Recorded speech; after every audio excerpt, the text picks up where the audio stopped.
The light on, Reed? Nope. I just want y'all to find out. I'm over at my cousin's house. And I want y'all to tell me who he's cheering for the Super Bowl.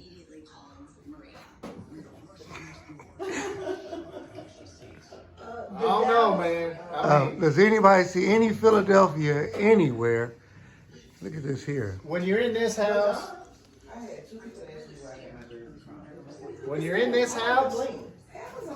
I'll let you, say the rest. Finish the sentence. You're in Chiefs country. Now there's just more. There's more stuff. Now I'm going to tell y'all because I know this for a fact. There is a room that has cereal boxes and everything that's Kansas City. Everything. I had to collect those. More Kansas City stuff over there. I had to collect the cereal boxes. It's not just the cereal boxes. I collected the cereal boxes to make a puzzle of the back of Patrick Mahomes. And I collected all those cereal boxes, and when you walk in, it says Mahomes. It's got his helmet, his shoulder pads. Now y'all have to go back through my library because I got that on one of my other videos. So we are in Kansas City Chiefs country, so y'all know what's happening over here. Enjoy the Super Bowl, Cussick. Tell everybody to enjoy the Super Bowl. Enjoy the Super Bowl, and I tell you what, if we lose, I don't want anybody talking to me, okay? Thank you very much. Enjoy. Hey, thank you for joining me on another episode of The Best Coach. Today is Super Bowl Sunday, so I want to say shout out to everybody that is a fan of the National Football League who is celebrating today and gathered with family members and loved ones to watch the Super Bowl between the Philadelphia Eagles and the Kansas City Chiefs, with the special going with Rihanna at halftime, which a lot of people are excited about as well, myself included. So it's just a gallery, an spectacle, an extravaganza, something to look forward to outside of the negative things that may be happening in the world, crises or whatnot. These are a few hours, I guess, to take a break and pause. Some people say it's a distraction from the reality, but sometimes we need a break. So today, Super Bowl between the Philadelphia Eagles and the Kansas City Chiefs. I'm going to break it down a little bit for myself and just give my own perspective. I'm not a gambling man, so I'm not going to put any wagers or anything up. It usually doesn't work for me, especially if I'm trying to consider some of football that I really know a lot about. It doesn't work. But when I'm thinking about sports and the games, usually I think about who's the home team first when I try to figure out who's going to win. There is no home team this time, but the Eagles are wearing the dark jerseys, which represents home, but also the tradition says the team's wearing the dark jerseys loses. Patrick Mahomes, who's the quarterback for the Kansas City Chiefs, was selected as the MVP. Most of the time, the MVP doesn't win. So now we got two contradictions right here. So what does it come down to? Now I'm going to dive into football a little bit. I don't know much about the politics of it. I understand the way the powers that be that have the money, the things that they could do to influence the game one way or another. We see that with referee influence with the way the Cincinnati Bengals was robbed and cheated by the referees. So there are puppets that are pulling strings and being controlled by the puppeteers.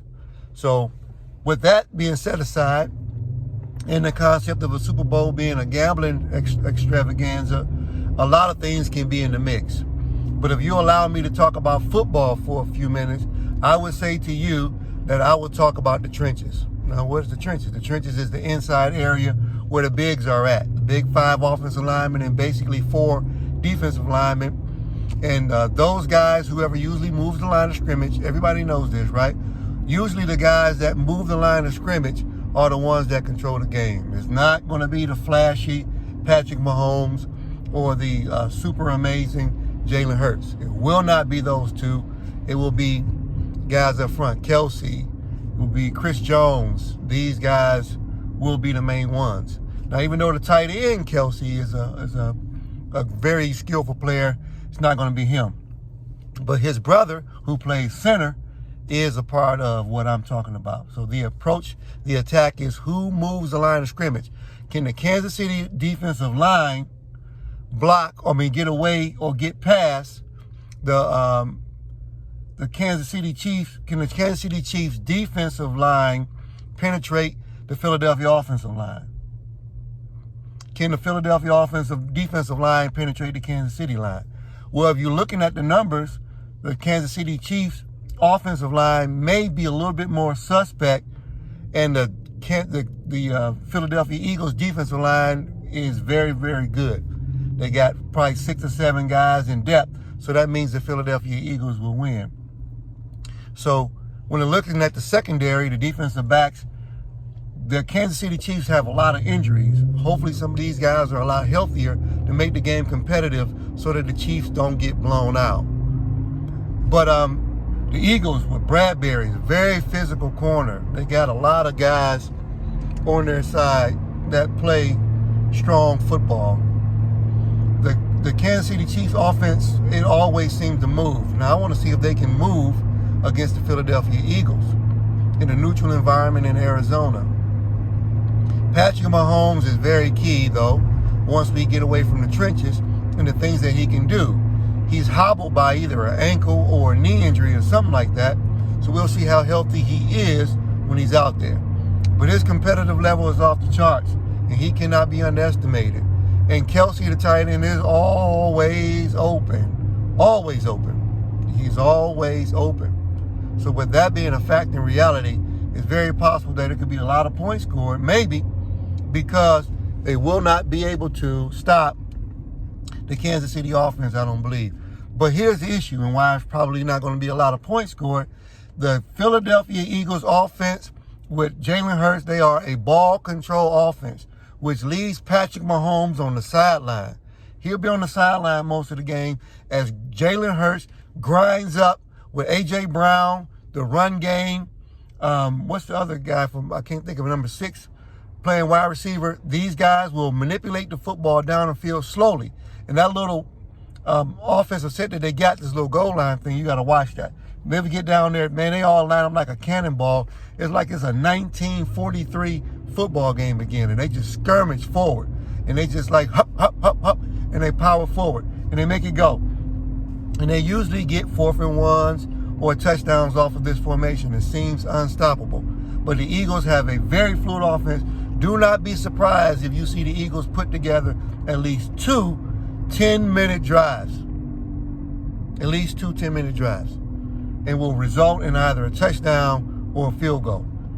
Kansas City usually don't worry about turnovers, even though turnovers usually stops people from being successful. But not when you're playing against Kansas City. Because Patrick Mahomes got ice water in his veins, like I said in the basketball presentation that I gave earlier about William, the basketball player from Bay Creek. That's a sneaky one from the middle school game that I was commentating on my own line. But nonetheless, very powerful. So I'm looking forward to the Philadelphia Eagles controlling the football, controlling the clock, see if Chris Jones on the defensive side and if any of those DBs are healthy enough to go out there and play. So I think the Philadelphia Eagles will win. And the score that I will give, if you guys wanted to press me to making a score, I'm going to say the Philadelphia Eagles will win 20-14. This is another edition of The Best Coach. I love you guys. Much respect.